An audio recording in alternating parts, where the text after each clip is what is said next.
Alright. Following in his footsteps. Your command of white magic has advanced considerably, Ryusei. Yes, the time draws near. Let us begin our preparations for the quieting.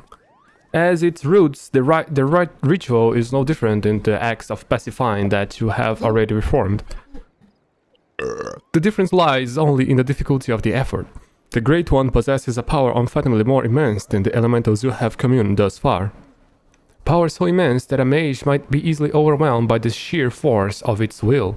To prevent such catastrophic fate are traditional decrees that a special guard must be donned before performing the ritual.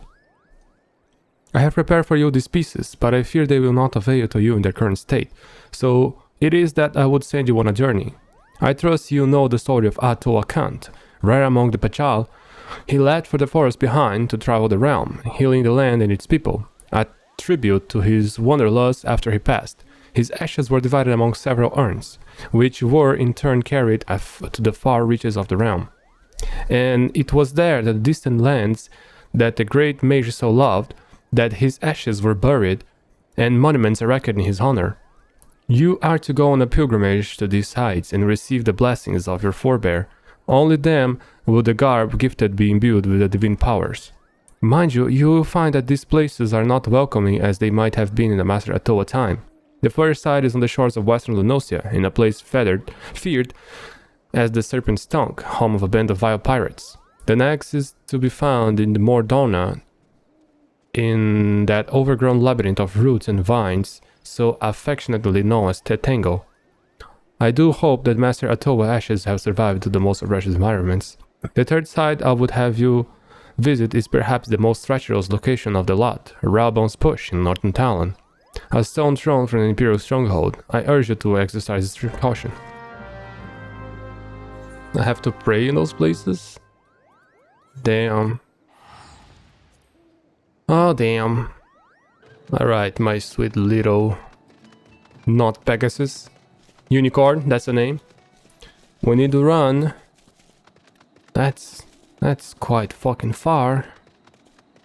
We're gonna have to walk a lot and maybe get hit by a bunch of enemies, but life is that, and that is life. So we must not, who am I kidding? I'm gonna skip all of this maybe. And, oh wait, there is mist here. Oh, look at that. Look at the mist.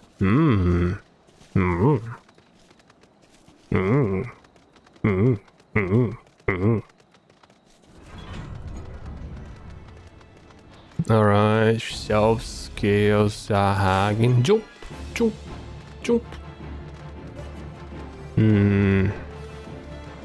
Gotta run for those guys. Keep running.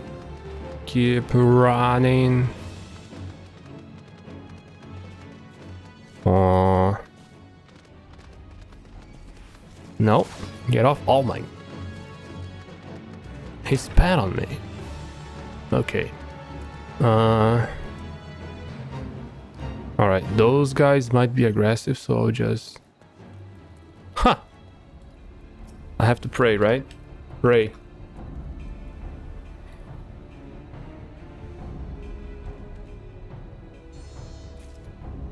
Okay, we got one. Now Mordona.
Okay, I think it'll be faster if I just get through this guy.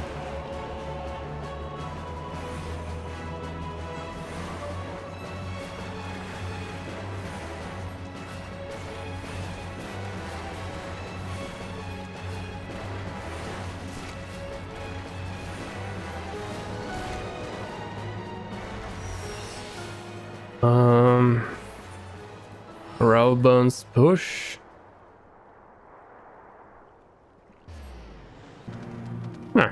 I feel like here is fine. I don't see no enemy.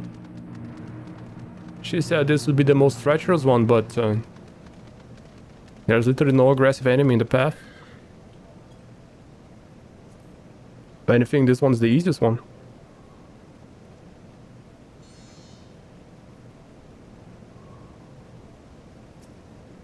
I really did.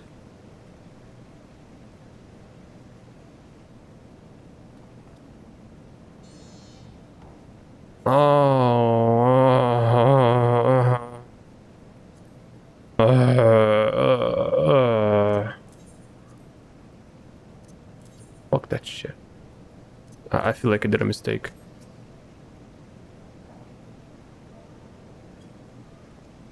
I can't forget to do that next time. Alright. I simply need to start desynthesizing my pants. That's gotta happen. Your safe return heartens me, Ryusei. I can feel newfound power emanating from your garb I gave you. I trust that this stage of your pilgrimage was a success. Now that you have traveled around and seen the land Master Atoa did, I would share with you the rest of his tale. The histories claim that Atoa Kant disappeared in the mountains of Ogomoro, the Kobold motherland. It is no untrue, but there is more to the story. When the great mage did not return from his journey, one of his most devoted students went in search of him. The legends have it the young mage single-handedly fought off veritable legions of kobolds while scouring the mountains for any sign of his master. Sadly, it was all he had feared. Though the young mage eventually found his master, Atoa lived one more. As if the death of the man were not enough, Tyrus, Atoa Kant's great staff, a mighty relic passed down by his ancestors, was lost in the shadows. Underrated, the young mage fought off the kobold horse to carry his master's remains back to the surface. A ceremony was held to honor Master Atoa's life and deeds, and urns housing his ashes were carried off the far-reaching frontiers of which he was so found in living years. All the urns, that is, except for one.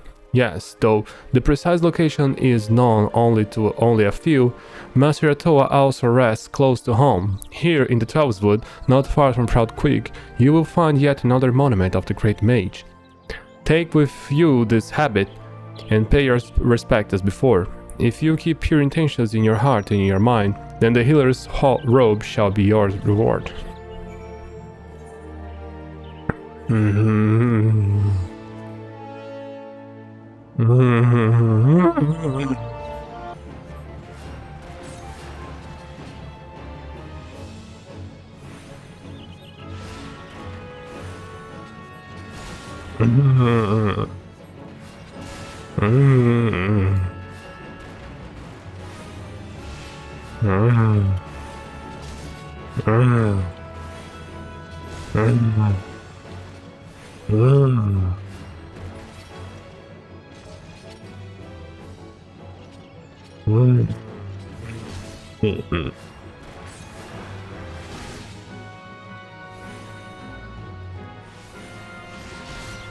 What? Fuck off.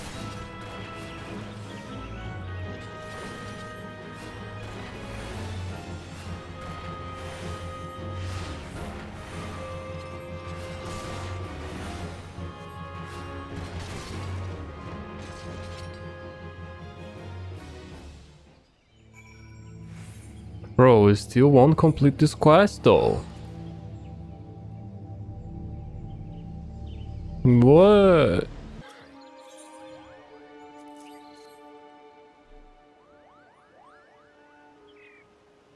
The urn holding Master Atoa's ashes was stolen. This cannot be. Grave robbery is damnable enough crime itself, but what manner scoundrel would dare to defy the resting place of a Pajal? Rest assured that I'll investigate this heinous crime immediately. In the meantime, your pilgrimage demands you travel to the destination. This final leg of your journey will take you to the very place that Master Atoa drew his last breath, Olgamoro, the homeland of the kobolds in Atalanosea. It is there, in plain sight of the kobold dig, that the student of whom I spoke erected a monument to his fallen master.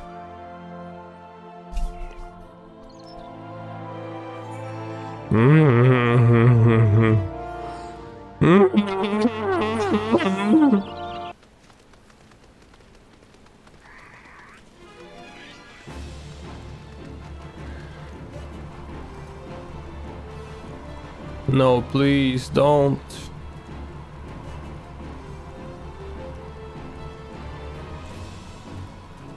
Hell yeah.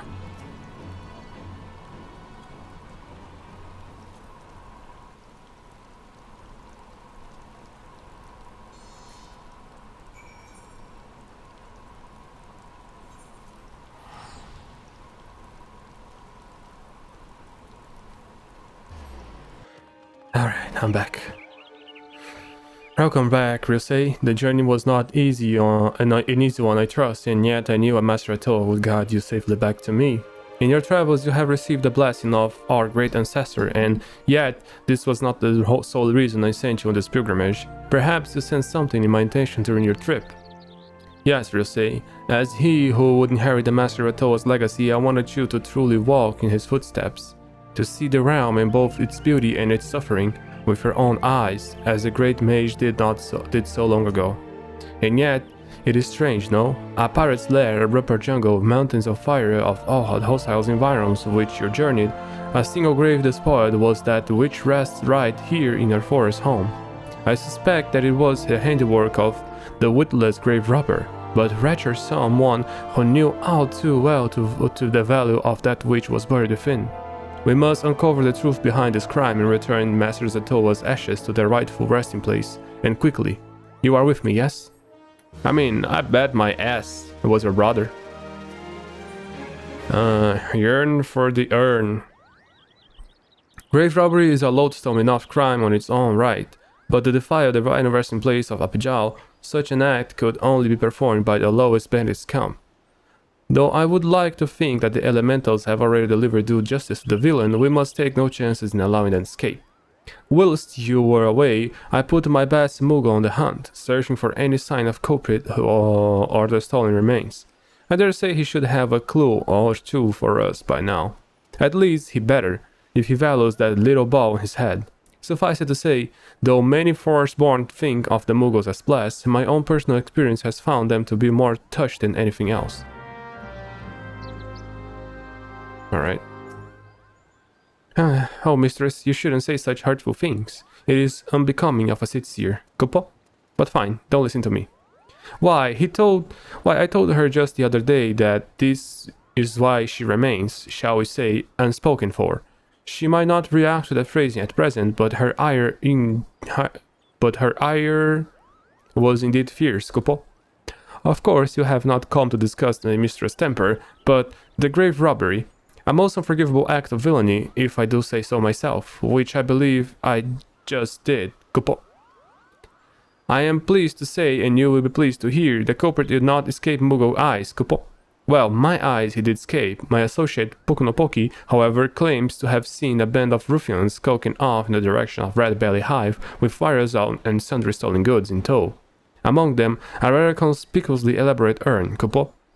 I do not know what the Red Bellies are up to, but surely it can be nothing good. Please, Ryusei, go quickly. If the urn is lost, I fear Rhea's ire will be the least of my worries, Kupo. Right.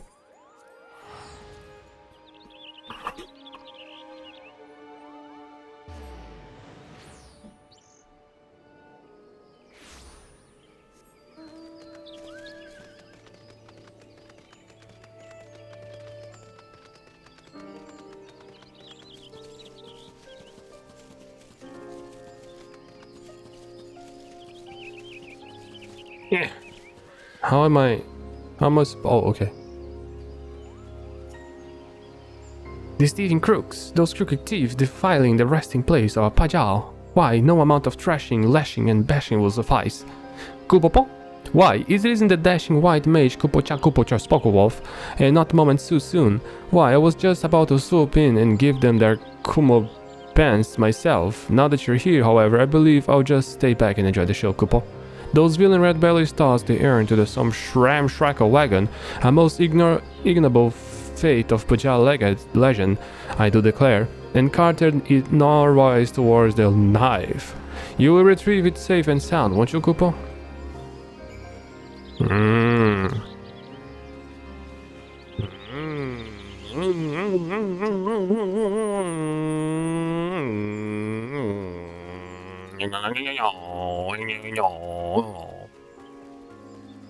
Alright, what do we have here? Why can't I jump? Not jumping. Alright. First the bow dudes. Now you get it too. And now I'm gonna do this.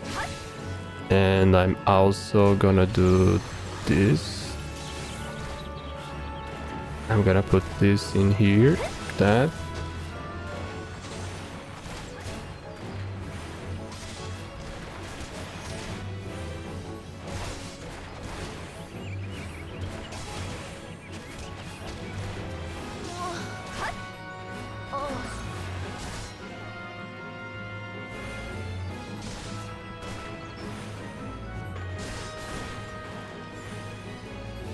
Oh, we dodged the shield bash. Great.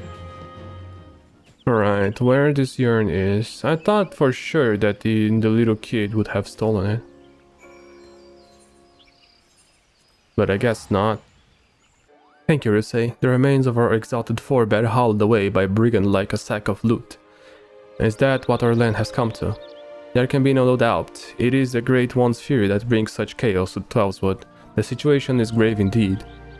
I shall have our wood whalers deal with the rat bellies. We have more important matters before us. And yet, I fear we have hit another snag. Though the Yearn has been safely recovered, the harsh treatment it suffered at the hands of the bandits has taken its toll. Uprooted from its proper resting place, the power of Atoa Kand, once housed within, has grown dim. I shall return to the Yearn to its rightful home. Perhaps over time it will return to its former state. And yet, I fear that time is a luxury we do not have. We must explore other means to enchant the ritual garb. I will consult with my brother to see what knowledge he might have to offer. In the meantime, I would ask you that you master your newfound skill as best you can. There is no telling when the Great One's fury might grow too strong to contain. We must ever be prepared. Which is holy. Oh, okay. Like, this skill is so broken, but it's also so annoying to use because it has so many flashing effects that if you keep spamming them, you're gonna get blind. So yeah, I don't like using very much.